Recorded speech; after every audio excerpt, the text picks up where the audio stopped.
All right. Well, welcome and thank you for joining us here on the Kairos Network for our anti-Asian racism webinar. Khan is joining us, and you may be saying, man, this is such a poignant topic and such an important topic right now. Why is it we only had a couple days lead time? So I actually wanted to share a little bit of that story. Recently, I was invited to join a group of pastors who are all Asian pastors who do a dialogue with Asian pastors and African-American pastors. And, given everything that's been blowing up in our culture, I was invited to get to be a part of that as another local leader in a congregation in New Jersey. And the conversation for me was just so eye-opening.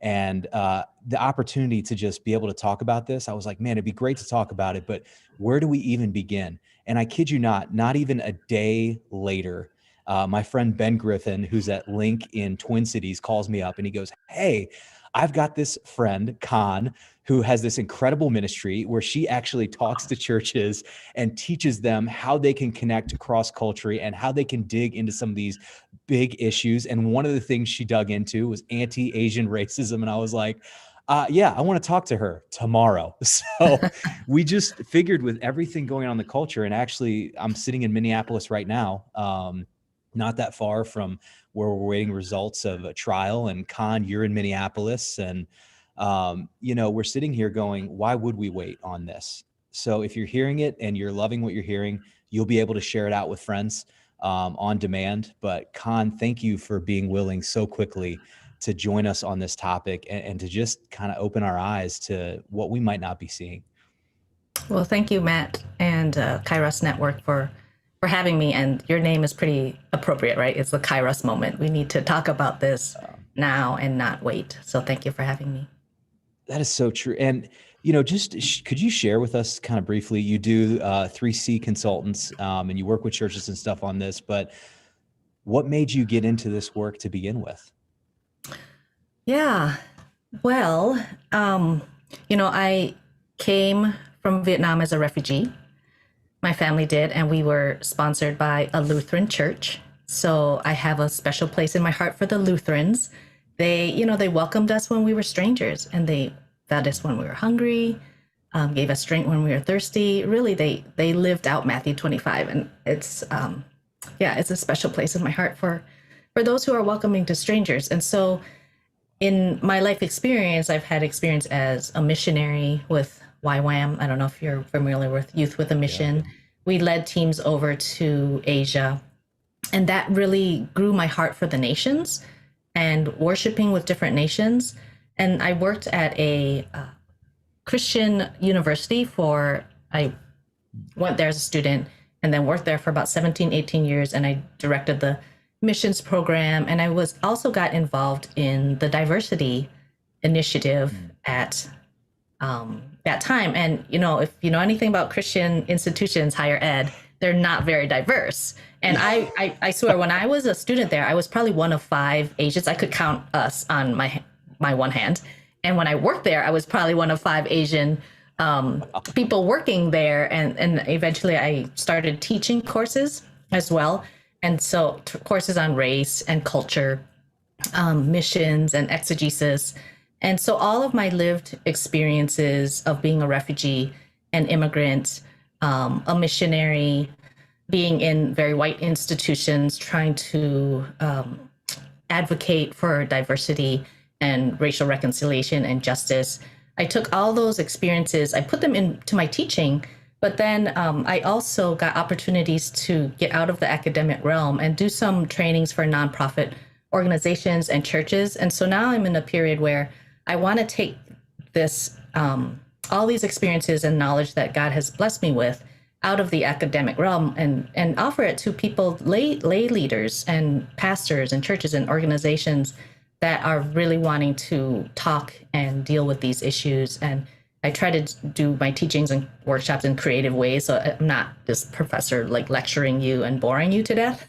So I've just been really blessed in a new season of trying to build this ministry. So I'm thankful that Matt, you're invited me here. And, I teach on culture and race, immigration, and Asian topics. And I always thought, well, the Asian topic isn't that well known, So it'll be my side hustle, my side Yeah. ministry. But now it's like my main thing because these past 2 months, people are talking about it, which they should be. Wow.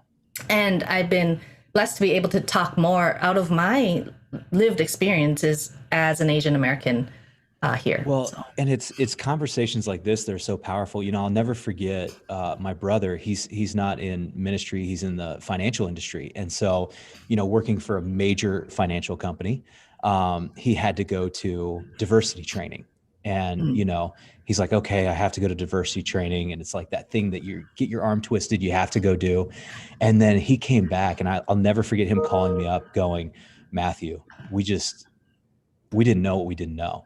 And I think there's a lot of us out there that feel like that. Like, we don't know what we don't know. And if it wasn't for conversations like this, we continue living with those cultural blinders on because of, how we were raised and the cultures we were raised in, and it wasn't like we had great family, great parents, who really tried to pour Jesus into us, but you can only get so much cultural experience until you really step out and you have these conversations. And so your willingness to do that and help facilitate that, not just on an academic level, but a purely practical level, is just huge. So, I want to, have you jump off, because for me, I feel like the learner. And so I feel super far from an expert on any of these topics. And so, how did we get here? Like, what's the historical context that brought us to this point? Yeah. Well, can I start with actually a Bible verse that really talks about the importance of learning our history? And it comes absolutely. out of 1 Corinthians 10. And so I'm just gonna summarize some of it here. So it says that, for I do not want you to be ignorant of the fact. So this is 1 Corinthians 10:10. Brothers and sisters, that our ancestors were all under the cloud. So he talks about how they were baptized in Moses. They ate the same spiritual food, but nevertheless, God was not pleased with most of them. And so their bodies were scattered in the wilderness. And so verse 6 says, now these things occurred as examples to keep us from setting our hearts on evil things as they did. So don't be idolaters. Don't commit sexual immorality. All 23,000 of them died. Don't test Christ. Don't grumble as they did. And then verse 11, so he's kind of listing all these sins of the past Israelites to the Corinthian church. It says, these things happened to them as examples and were written down as warnings for us, on whom the culmination of the ages has come. So if you think you are standing firm, be careful that you don't fall. Right? So it was like, learn from your past mistakes. And don't be so arrogant that you think you can't be the same as our ancestors, right? Huge. So that's one of the reasons why I want to go through some historical events that took place in America, so that we learn from our history and not think that, we're over that. Civil rights movement is here. We're done with racism, right? Yeah. So let me go through a few really key events in our history that is not really taught a lot in our schools. I didn't learn this stuff until I was out of college and seminary. So there's a lot of Asian immigration in the late 1700s, 1800s. For example, one of them biggest group was the Chinese. If you think of the gold rush in San Francisco, a lot of Chinese came over. A lot of, Irish were coming over too, because there was this supposedly new land that people were trying to come for opportunity. And so one of those groups were the Chinese immigrants, and they came for the gold rush, and they also came to build the railroads. Okay. And so they competed against the Irish for jobs. And so the Irish were kind of turned against the Chinese because they kept getting cheaper and cheaper labor, and they were using the Chinese for cheap labor. And so a lot of the Asian immigrants had to come through this place called Angel Island. All right. So if you think of, I think Ellis Island is a lot more well-known than Angel Island. Angel Island is on the West Coast. Ellis Island was on the East Coast. A lot of Asians came through there, and they were really mistreated. They were separated from their families. Some of them were deported. They had really invasive checks in their bodies. Invasive, what's the term? they're checking their body very invasively. Yeah. Okay, examinations, right? And so they were so mistreated, it was very hard to come in. And so if you think of that, separated from our families, deported, invasive searches, I mean, think of that's still happening today. Yeah. Right. But then you compare that to Ellis Island, it was mostly the European immigrants that were coming in. And basically, they didn't have any visas. They had it a lot more easy, right? And so if your ancestors came through Ellis Island, you had it easy, okay? And then eventually, if you're born here, you had it easy, okay? But the Chinese, at the time, in the late 1700s, citizenship was only allowed for whites and mainly white land-owning men. And then eventually you start having this, oh, there's too many Chinese people coming over here. They're building our railroads, but let's not allow them citizenship. So there's this act called the Chinese Exclusion Act. I don't know if anybody has heard of that, in the 1882. So this is literally the first time I'm ever hearing about that. Okay, right? You don't learn about that in high school or elementary or college. And so it was basically the first exclusionary act directed toward a racial group, right? And it did what it said. It excluded Chinese from citizenship and limited a lot of immigration. Okay. Even though they built our railroads. Okay. So that's a couple huge things, right? The immigration laws, the white only laws for citizenship, the Chinese exclusion. And then this one you'll probably be more aware of is the Japanese internment camps, right? The prison camps. Yeah, that's actually the one that was just coming into my mind, and I was wondering if, But let me back up. There was another act in 1924 called nicknamed the Asian Exclusion Act that basically excluded the majority of Asian countries from immigrating. Okay, and they excluded some Eastern European countries as well, and they excluded African. So it was like the Northern and Western Europeans that were favored through this law. Okay. And then there's two Supreme Court cases that you probably, again, aren't aware of. And there's a great series called Race, the Power of an Illusion that talks a lot about these historical events. But there was one Japanese man named Takao Ozawa. And so because citizenship was only allowed for white people, his claim was that, well, my skin is very light, right? I look like a white person. But more importantly than that, I'm a businessman here. I raised my family. I went to school here. I'm a good citizen. So I should be allowed citizenship because, I'm kind of white like the white people. But the Supreme Court said, no, you're not white. You're not white because you're not Caucasian. Okay. So then he was excluded from citizenship and other Japanese as well. So then 3 months later, a South Indian named Bhagat Singh Thind, he was in the army, fought in the U.S. Army, and he looked at that case and he said, well, actually, let me try to get citizenship, because at that time, the South Indians were actually considered Caucasian. Okay, and that term Caucasian, there's a whole history behind that too. It comes out of this region in the mountains near Russia, and the Georgia region near Russia, called the Caucasus Mountains, okay? And so at that time, the Caucasian label, I'll kind of simplify this, was included to North Africans and South Indians as well. So he said, hey, I'm Caucasian, and you just said, this Japanese guy, you excluded him because he's not Caucasian, but I'm Caucasian. But the Supreme Court basically contradicted themselves and said, well, you're not Caucasian because you don't look white, right? And we determine what whiteness is, Scandinavian look, the Norwegian look. And so those two men and their communities were excluded from citizenship because of these whiteness laws. So it's interesting as you talk about this, because, I think part of the problem is we're not exposed to some of that. It's kind of like, the uncle nobody talks about, that, oh, let's not bring that up because that, it's going to make the family look bad and stuff like that. But, this really does kind of show you how things are more of a tidal wave to where we are today, and almost makes it feel more common sense that we're at the point we are today. So, as you think about that historical context and how we got to our present context, what are some of those stereotypes from the get-go that we might not be aware of that just need to be dismantled when it comes to anti-Asian racism? Yeah. So out of that history, comes this ideology called the yellow peril, right? It was kind of this fear of the yellow people coming over and conquering our land, taking over our jobs. I mean, does that sound familiar today, that kind of mentality? Yeah, it sounds like you're taking a script that I'm so used to hearing when it comes to immigration from the South and like the Latin American community, that it's like, we've just, insert different group here, it's Exactly. kind of terrible, Exactly. but yeah. Yeah.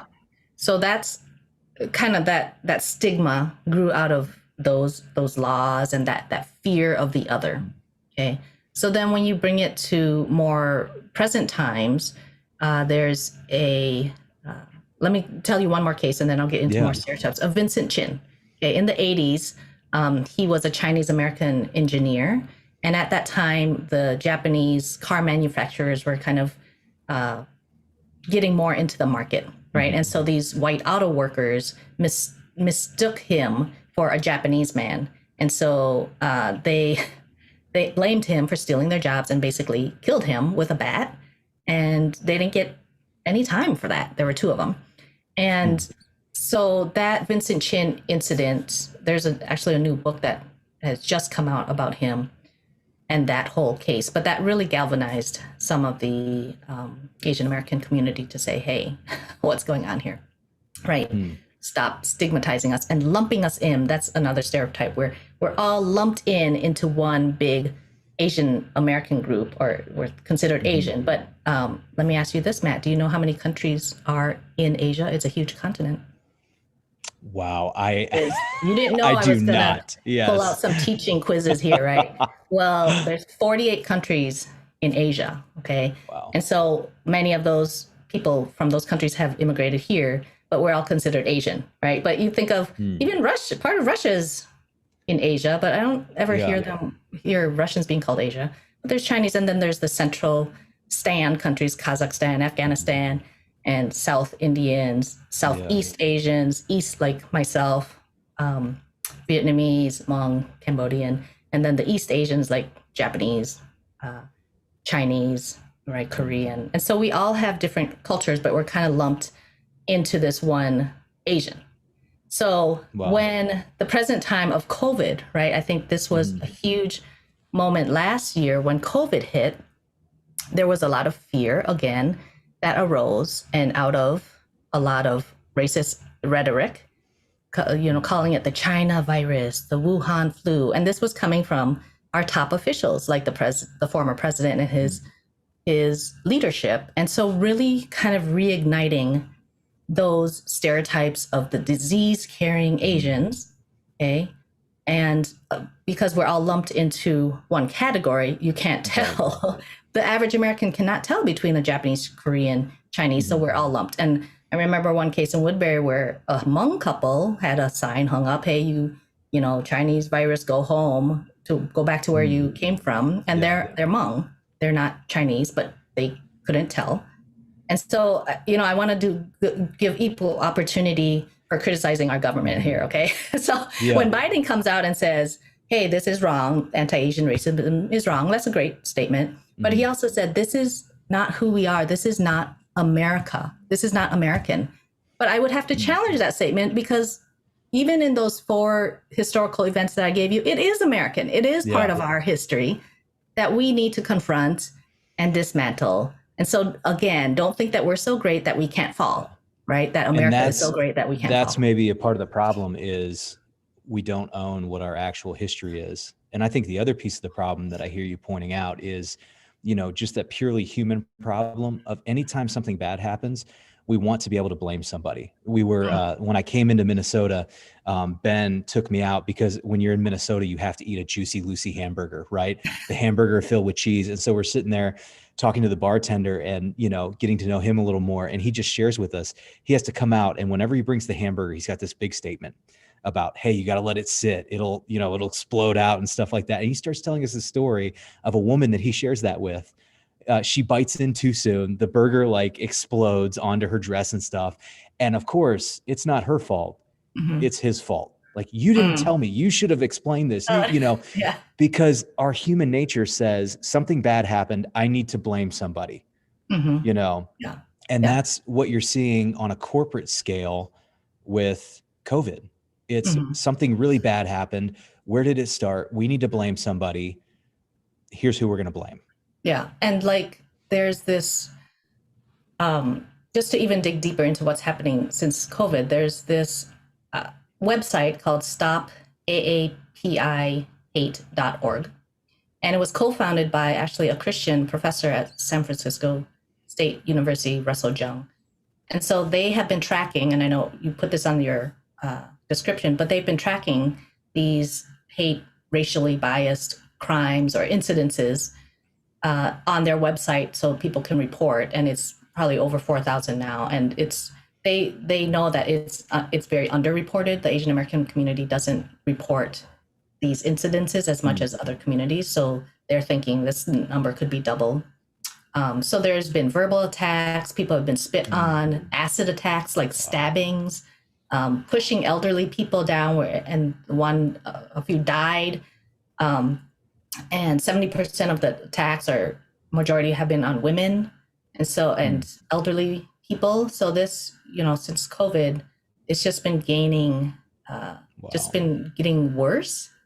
And more media coverage finally has been put on these attacks, which is great, which has been raising awareness of these negative stereotypes too, and these stigmas. But I also, if I could, talk about a positive stereotype of Asians. Yeah. Matt, again, here's a quiz.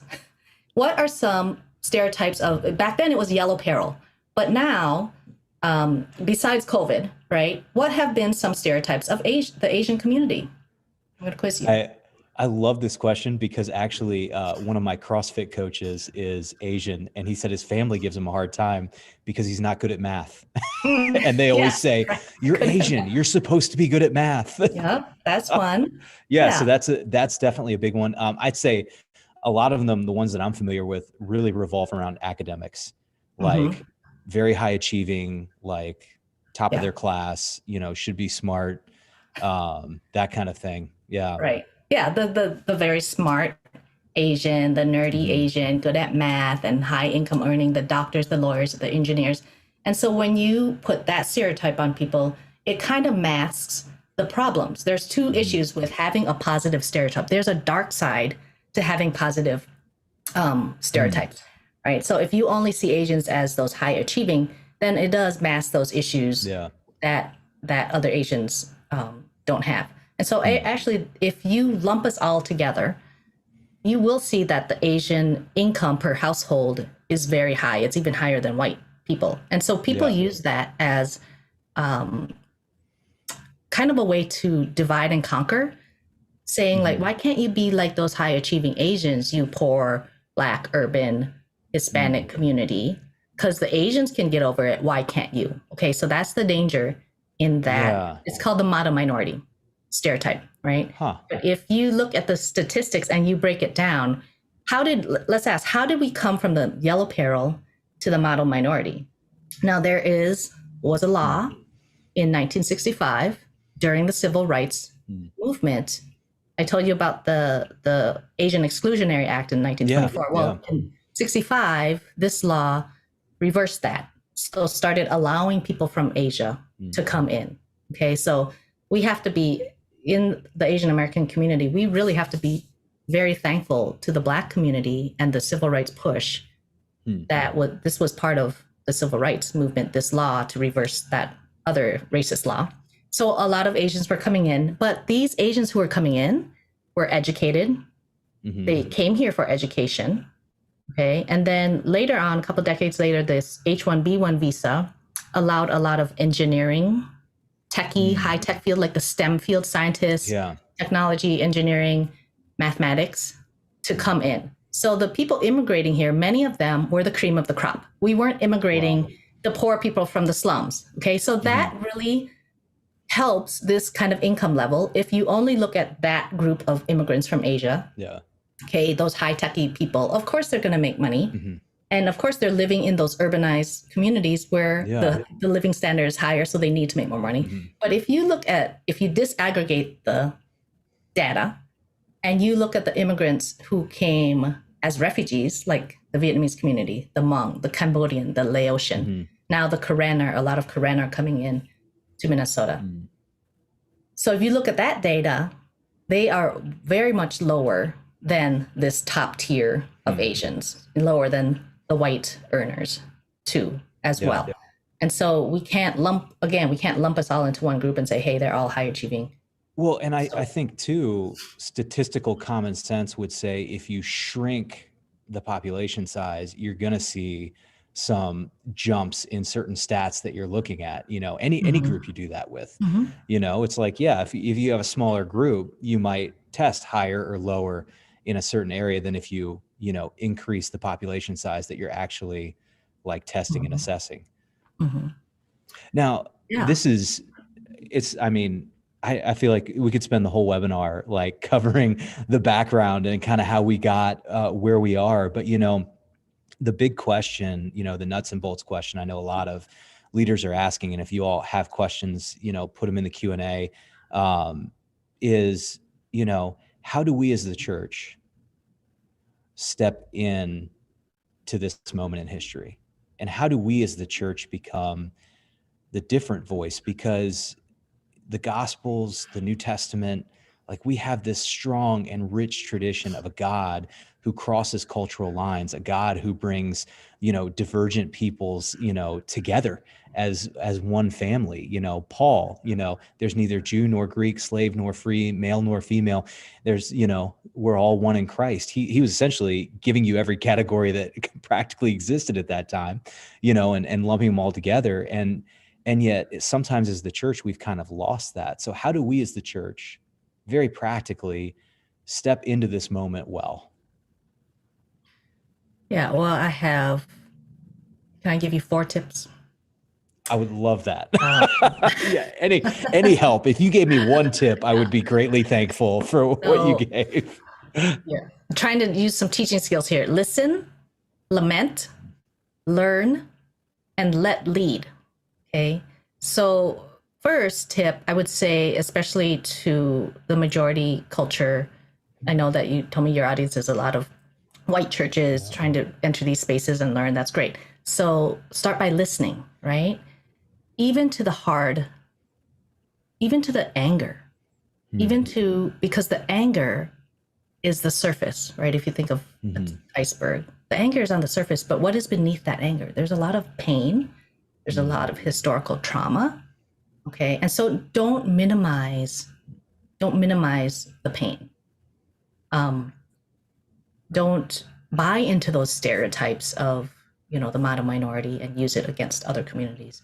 Don't buy into there's another stereotype of the Asians are as forever foreigner, right? So listen to our voices and don't discount our voices because you think, well, they're the immigrant, they're the forever foreigner, they're here as refugees, we've welcomed them in, we're going to help them.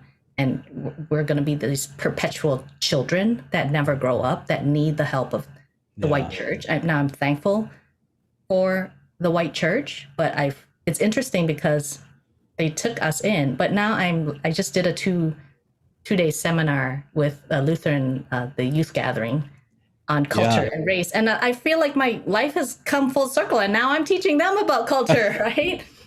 Well, and I think it's so huge what you're saying, because somebody dropped a question in right to that listening thing. Chris said, maybe I missed it, but please explain, with all the high achieving positive contributions Asians have certainly made to American culture, why the recent rise in cases and abuses and disgrace. And so it's like, if we're not stopping to listen, then I think our stereotypes do drive. But how, part of that I think question we answered, but how would you answer that? Yeah. How is the rise? Because the model minority stereotype so easily becomes back to the yellow peril, the forever foreigner. And it came out because of COVID.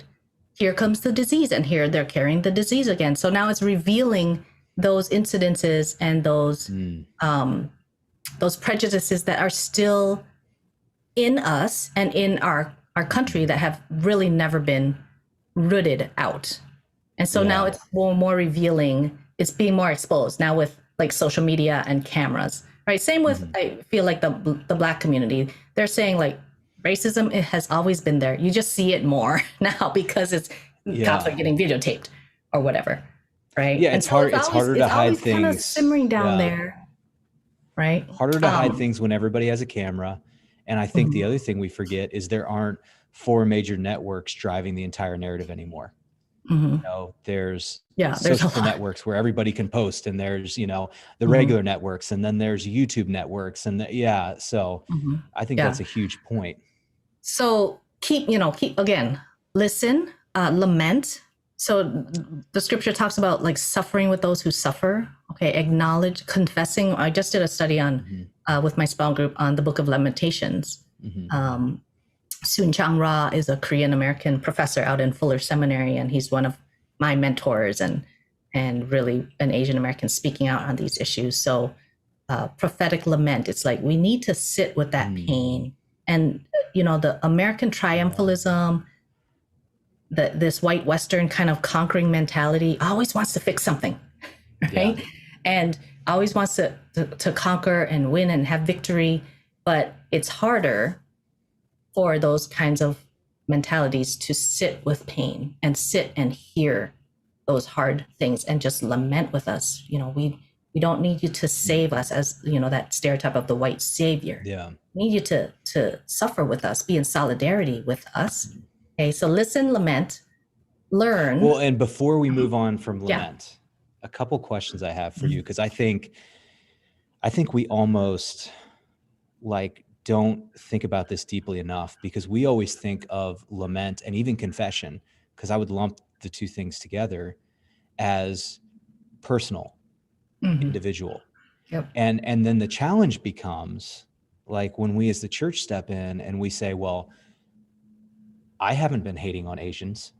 I haven't been spreading this rhetoric. I don't have anything to confess. I haven't done anything personally, but, you know, what would you say to that?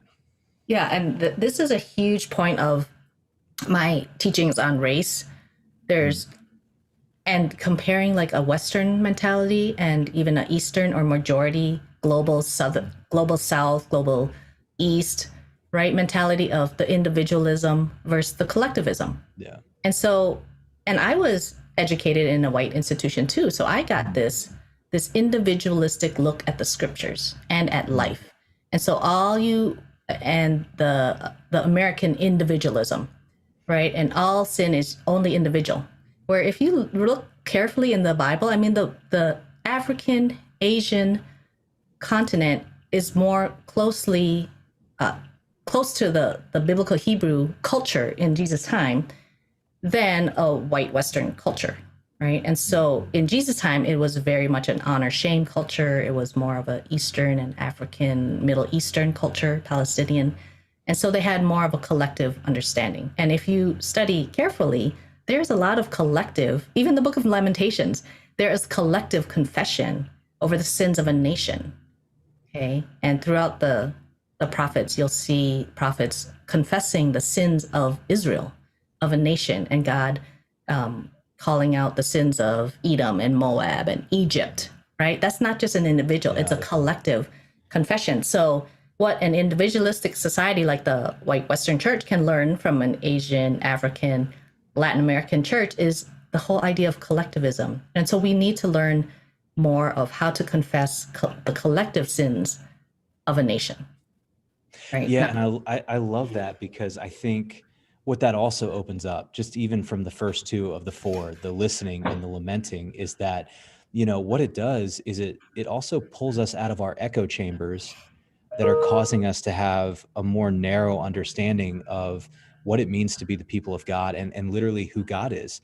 But when we take time to listen to these other voices and to lament together with our, you know, I like to remind people, our brothers and sisters in Christ, you know, as scripture would clearly say, then what you're also pointing out is that now all of a sudden we've broadened our understanding of how our scriptures were even written and what things we would be missing if we just sat in our subgroup, our echo chamber, and we didn't step into the pain of our brothers and sisters in Christ. Yeah. Yes, exactly.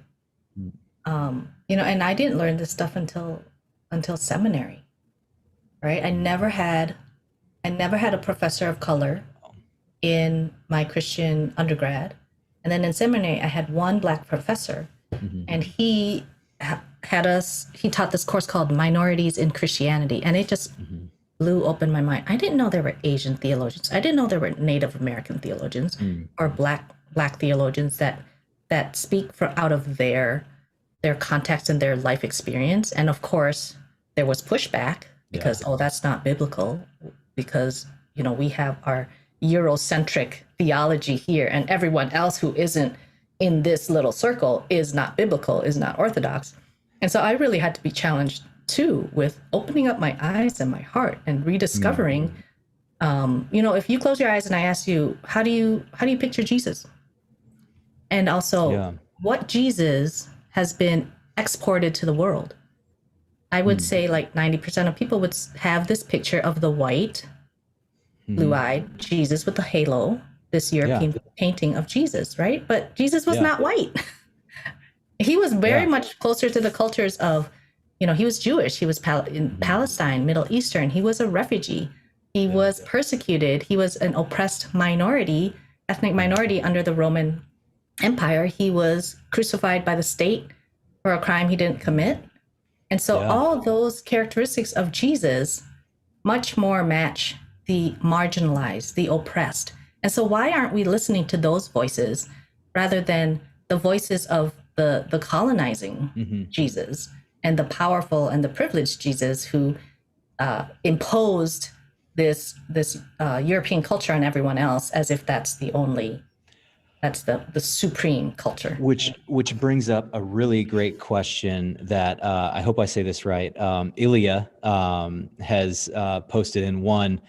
They say preach, but the other question they have is, and it goes right along with what you're talking about. Can you talk more about white Western theology and how it's dangerous, or how it's missing the mark, or what maybe blinders white Western theology is putting on that's causing us to not see some of the things we need to see, and maybe in turn not have compassion for the people we're supposed to have compassion for? Yeah, I would say that white Western, and I want to make this distinction. I love this quote from Nelson Mandela when he was fighting apartheid in South Africa. He says, "I am not against white people. I'm against white supremacy." Okay? And even in the scriptures, our battle is not against flesh and blood, but against the powers and of this dark world. And so those ideologies of white supremacy, right? And people of color can be a white supremacist just as much as a white person, because it's the belief system, it's the practice of thinking that this white culture is superior. Okay, anybody can believe that, but of course, white people have benefited most from that, and that's a whole nother webinar and history lesson. But I would almost say like 4 areas: the individualism versus collectivism. Okay, white Western theology is very individualistic. It's kind of ahistorical as well. Like if you think of America, we're always like trying to push forward to the future and improve our future, but it's not as often. Look at history, right? Look back at history, and there's this African mythical creature called a Sankofa bird. The bird is kind of looking backwards as it's moving forward. And so it's out of a Ghanaian tribe, the Akan tribe, I think. I don't know if I'm saying that right, but it's basic. The theme is like, it's not, oh man, it won't hurt to look back to recover what you've lost. It's basically saying, keep the understanding of the history as well as moving forward, right? But, in this kind of this Western move it forward, futuristic progress, always progress, we tend to forget that historical side. And then the whole honor shame is huge versus a guilt. And that kind of falls under individualism too, because in an individualistic culture, you just look at guilt and I'm guilty of a sin. Whereas in an honor shame culture, your sin actually impacts the community as well, not just you and the perpetrator. And so honor shame has been a newer, I guess, for theologians to discover the honor shame culture of the Bible, and that Western theology really misses that. Western theology separates the body from the spirit. So a lot of the systematic theology is very abstract And so when you, and the body is kind of overlooked, you know, so it's very influenced by Greek Enlightenment theology. Yeah. And so that separation. And so when you see these arguments or debates on race, you'll see a lot of the white culture debating it in overly rational ways, and it's very heady. Whereas the Black community, the brown communities, we are experiencing that police brutality in our bodies, right? And so it's not just this abstract concept of trying to pick apart every little action, but it's like, how do we have this lived experience, right? Yeah. And so it's such a different experience than somebody who's just rationalizing, somebody who's just thinking through things, but not experiencing oppression and marginalization and persecution. So that's where white theology came out of, these positions of power and privilege, but not the experience of the oppressed in Latin America, in Africa, the colonized. Well, and I think that's huge because it's definitely creating some more questions and some good conversation. Chris says, you know, I think there is value with white Western theology, but so their value is to theologies of other world religions, so long as we can evaluate theology objectively. But I know that nobody can evaluate it objectively because we're all looking at it through a lens, and we're all looking at it through a culture. And that's the way I would say it's, we just need to move, like, okay, the one wonderful thing about the white Western evangelical theology, that's more my background, is we have this intimacy, this personal relationship with Jesus, right? That's kind of the catchphrase. Yeah. And that's really developed an intimacy, the importance of the intimacy with the Lord and our individual relationship, right? But if you only look at it as a personal relationship with Jesus, you forget the corporate relationship with the body of Christ and God coming in to build a family, right? It's just not just about me and you running away and having this great spiritual moment, right? So that's the danger if we push too far with this wonderful personal relationship. So if you can just picture like a circle, right? Yeah. Maybe I can use this, like, and just pretend there's another thing here. Okay. So the center has always been the white Western, right? And then on the margins, all of a sudden these Latin American theologies came, the Black, like James Combe, the Black liberation theology, and now like Min Jung, Korean theology, Asian American theology. It's always been on the periphery or starting to. Whereas my thing is like, hey, we can learn from this white, oh, look at this object lesson. This white Western theology, I mean, get rid of the colonizing, right? But put it right here on equal levels as everyone else, not be always the center, right? Because, you know, start listening to these other voices, because these other voices, I'm just going to take that off as a, there, it doesn't stick. I don't have that there. and biblically, that's the way we're supposed to do it, because all these theologies should have Christ at the center. And if Christ isn't at the center, you know, your theology becomes your object of worship. And that's a really bad place to be in. So while we're on that topic, there's a quick question, and maybe you can share it in our, you know, update resource and stuff. But Jenna asked, can you recommend some minority theologians to read if we want to dig deeper into this? Yes. Maybe, you know, maybe you could just recommend them really quickly here, and then we can throw them out in our follow-up stuff. But who would you recommend? Yeah, Soon Chang Ra, that's one of them, the Korean American. I'm going to recommend some Native Americans too. Mark Charles, Soon Chang Ra and Mark Charles just came out with a book called Unsettling Truths, the continued dehumanization. It's about the doctrine of discovery. Okay, that's a huge doctrine that pretty much allowed the colonizers to come and take up any land they wanted. So Mark Charles and Soon Chang Ra, they just came out with a new book, but anything by Soon Chang Ra, and Brenda Salter McNeil is an African-American lady. Yeah, I'll think through some more. And I've got one, I've got to remember the title, but we're doing Romans in our church for our sermon series. And I found a great commentary from an American who became a career missionary in China, and wrote a commentary. Is that Jackson Wu? I think so, because he gave himself a Chinese name, because he has to kind of be. Jackson Wu. Yes, reading the Romans commentary Romans with Eastern eyes. I think it's his book. Oh, it's been so phenomenal, because he understands the context we're coming out of, but he's also writing to and informed by the honor shame context, and it just gives new light to sections of Romans you wouldn't think of, seeing that way. So that's, Yeah. that's a good one. Great question. And then, another question, because we're going to have to get into the last two. So you all are just asking some amazing questions, and we'll have follow-up questions you can ask after the webinar. How do you practically confront the racism and lack of cultural competency within the church, especially in the context of being Asian American, trying to have conversations with people who are ignorant? How do you even begin to tell them? Whew, that's a big question. Step by step.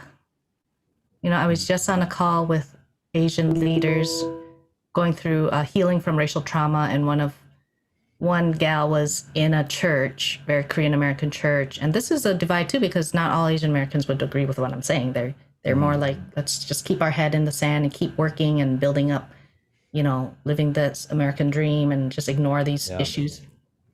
So I think if you're in a church that hasn't had the conversation at all, you need to find a space, outside of your church that is having those conversations, right? And then finding some of people who are supportive of you to start those conversations in your church. But it is very difficult. I always use the analogy of the Titanic. If you're on the Titanic, it's a big ship. It's hard to steer the Titanic from this iceberg. Sometimes you have to take that little tugboat and get off of that Titanic and kind of start your own thing, right? With people who are already like-minded, already have the vision there. And so your foundation isn't trying to, you're not deconstructing anymore, but you're constructing on this solid foundation, whereas it's very hard to change people's minds who haven't had all of that history. So first, maybe this kind of segues into my other 2 points is learn. Keep learning yourself, right? Before you can actually do this ministry, you need to be discipled by people of color, communities of color that are in the racial justice movement, so that you can learn yourself. And then my fourth, listen, lament, learn. There's a lot of resources out there. There's this PBS series called Asian Americans. It's great. They've released it for free because of after the Atlanta murders of 6 Asian women and 1 white woman and 1 white man, but it was attacked on Korean spas. So they released their 5-part series for free, PBS Asian Americans. Keep learning more. Erica Lee is a historian. She wrote a book called The Making of Asian America. Okay. There's a website, Asian American Christian Collaboration. I'll put these in the resources. Oh, yeah. So they're doing a lot of things like this to train churches to speak out on the issues. They have a huge list of resources. I was a little bit part of creating some of the resource lists with a group of Asian American leaders. So keep learning yourself, and because this is a discipleship issue, and the church has not done well in discipling people in issues of culture and race, maybe missions, but race was always left out of the missions conversation, like the colonizing, the imperialism, right? And so now race is a harder conversation to have, but we need to have those conversations. So learn yourself, and then let lead. I kind of hit on this before too, is like, let those voices that you have not heard before lead you. Okay, because we're not children anymore. We're not refugees anymore that need to be rescued from this boat. We need to start rocking the boat. That's my analogy for a boat, because we're adults now and we have things to contribute. And for any Asian American brothers and sisters out there, let's get rid of the silent stereotype of the Asian and the silent, sweet, submissive stereotype. We do need to start rocking the boat and speaking up more and finding our voice. Okay, and learning about our own histories, because we were not taught our histories if you grew up in America, and reclaiming our histories and reconnecting with our histories and our culture, because God made our cultures, right? And of course, every culture has its gifts and its idolatries, right? And so learning to separate the gifts from the idolatries. But because we have been so marginalized and our voices haven't been heard, it is time to reclaim our voices and allow the marginalized voices to lead the majority church. Well, and I think it's so interesting you said that, because as a part of like getting ready for this webinar, I reached back out to my friend, Pastor Dave, who invited me into the initial conversation that the Holy Spirit used just as a spark for me.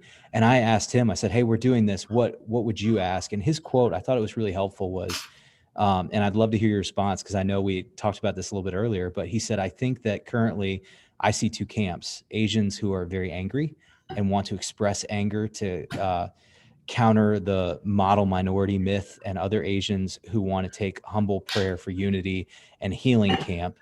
And so how would you even respond to maybe that, or do you see it in those clear distinctions? Yeah. I sometimes see those distinctions in the race conversation in general. Like, oh, we just need to pray about it, or we need to be activists, or, well, there's the denial camp too. There's many camps, right? But I kind of, I'm trying to understand his quote. I don't want to assume wrong, but I see an assumption that being angry is wrong, right? Because he said, I see these Asians that are very angry. And so I would challenge that if he's assuming that. I don't want to assume that, but if he is, or if that statement, I feel that statement coming out, right? That being angry is wrong. So there is a righteous indignation that we need to have. I mean, Jesus flipped over the tables at the temple, right? He was angry at the Pharisees. So I don't see necessarily, I wouldn't pinpoint that. Well, and I think his broader question then says, how do we bridge that gap? You know, so how do we, you know, how do we bring those things together? You know, do we believe that the public condemnation wins over those who don't think that this is wrong? Or are we just kind of like essentially highly dictamized political environment? You know, how do we break through that? And then who are we really reaching with our condemnation? Because he points out that, you know, when you go to these rallies and stuff, you're oftentimes just around a lot of other people that kind of think and believe what you want to think. But you're not speaking into and discipling the everyday Christian that might not be there, or might even be unaware of what's going on. So let me give you an example. Okay. So about 2 weeks ago, the Asian American Christian Collaboration, this group that has been put together since COVID to fight anti-Asian racism, they did a national rally. So maybe 12 or 13 cities were involved, and they called together churches and say, let's have a prayer rally. Okay, so Minneapolis got involved, and I got involved in helping plan the Minneapolis rally. And we called it, Stand Against AAP I Hate, but we're also going to add prayer to our rally, right? So we had maybe about 10 different speakers, and it was a multicultural speaker. There were Blacks there were Japanese, Vietnamese, Korean, Puerto Rican, I think. And so some of the pastors came up in solidarity. I remember two in particular, Black pastors, came up in solidarity with the Asian community, and they prayed powerful prayers, right, of lament and confession and speaking out against Asian racism. And then the Asian people came, and sometimes we kind of educated people on the history of anti-Asian racism and said, hey, we need to come together. So I see I don't see that as a dichotomy. I think we need to come together. It's a both and. Let's express our anger and calling out the sins of the nation and educating people, but also bathe that in prayer. So I think those two communities can come together and do powerful things, just like we did 2 weeks ago with white Christians. I think that's huge. And then, you know, I know we could talk all day, but I know we're coming to the end of the recorded part. But the one question I've got that's still kind of sitting out there is, you know, where in this conversation is it distinct, you know, with when we talk about a specific group in racism, and where is it part of a bigger collective problem that we address as a whole? Whether we're talking about Asian racism or racism against African Americans or Hispanics, or, you know, so maybe you could help me unpack that a little bit. Yeah, so I use this analogy of a dysfunctional family. And in a dysfunctional family, we have the parents, right? The generational dysfunction passing down to the children. So the parents have mistreated or there's three separate ways that parents treat I'm going to put the lump in three groups, right? So the favored child, okay, so the parents favor all these toys and benefits on this favored kid. And then we have the scapegoat kid, okay, who is mistreated, dehumanized, stigmatized, traumatized. That's what I call. Okay, so if you look historically, okay, these children represent historical racial communities, right? So again, the lesson of the favored child, that's a huge another lesson of, I kind of alluded to some of the laws that favored the white communities, right? So that's the favored child. And then the stigmatized, traumatized, I'm going to lump like the Black and the Native communities there. Okay, so if you think of the middle child, what's the stereotype of a middle child, or the stigmas of, what are some? That they're kind of the peacekeeper, the one in the middle that has to, make everything work. They're the ones that are often forgotten because, you're pouring into the older or the younger. Yep. Yeah. Yep. So who's that community? The forgotten, invisible, peacekeeping, just keep your mouth shut and, keep the peace and work hard and don't stir the boat. That's the Asian community, right? So we have the favored white, the stigmatized Black and brown and traumatized and abused, and then the middle community where we're ignored, we're forgotten. And that has psychological damage on its own. And even the favored child, we have the guilt, right, of the favored child, not only the favoritism, but also sometimes the guilt, right? So we're here in the middle. But the common denominator is we have inherited generations and centuries of this dysfunctional parenting, which is not necessarily our individual fault, but we're stuck in this system. And so what are we going to do? We need to collectively come together and fight that ideology of white supremacy, of colonization that has been passed down to generations. So we each have our own kind of issues, but we have the common, hey, this system is so dysfunctional. We need to come together and fight it together. And, just kind of clarification for me is the way we do that. Cause I go back to Paul's quote, we're neither Jew nor Greek, slave nor free, male nor female, we're all one in Christ. Do we have to realize that at a center of a lot of these conversations is the question of identity and what is your core identity, which ends up being your God. And so if Jesus calls us to make him our core identity, and so at one point, is the way that we do that by putting Christ back in the center, remembering that whether we're Caucasian or Asian or African-American or Hispanic, that our core identity is not those things, but it's Christ. And then Christ gives us a fuller understanding of those things. And then how do we do that well as the church without disrespecting the cultural backgrounds that we come from? It is a balance, right? Because some people have used that verse to say, oh, we're just the human race, we're one in Christ, which we are. But then to completely eliminate those distinctions, and which we see those distinctions in Revelation, right? Every tribe, tongue, nations, people. So that verse does not eliminate that we have our different cultures. That's God created that. That's beautiful. Yeah. Right. And so we use Christ. We see through a lens of Christ, but we live in our ethnic bodies or in our gendered bodies. And then the balance of how do we appreciate both, not eliminate both. And that's it is a balancing act that we are always it's almost like going in cycles. Right. And so there's no easy answer, but I think to hold both in tension, both and, not either or. That's huge. That's really helpful.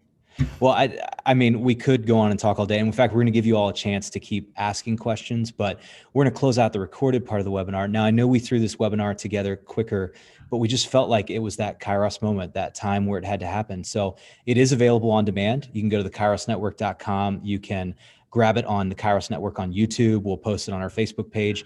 You can feel free to share it out, share out any resources that we create from this. Anything that's going to be helpful, whether you want to share it with other church leaders or your communities, you can do that. And I really want to encourage you. You've gotten what I would call a very, very small taste of the kind of value that Khanh brings.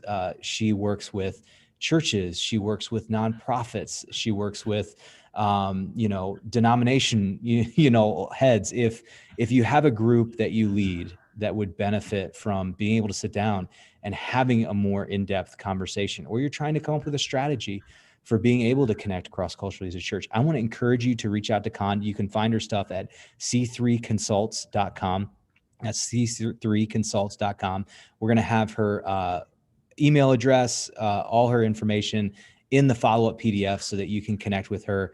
But I mean, I'll definitely be connecting, and we'll be setting up more webinars in the future, because thank you so much. This has been a huge learning experience, and just, so timely. So I appreciate you being willing to give that time. Share this out with your friends, connect with any other webinars we have, and let us know what topics would be helpful for you to dig into more, because I love having these conversations. So Khanh, thank you so much for being willing to join us today. Thank you so much for having me. And it was a great conversation. God bless you. Awesome. Well, we are closing out the recorded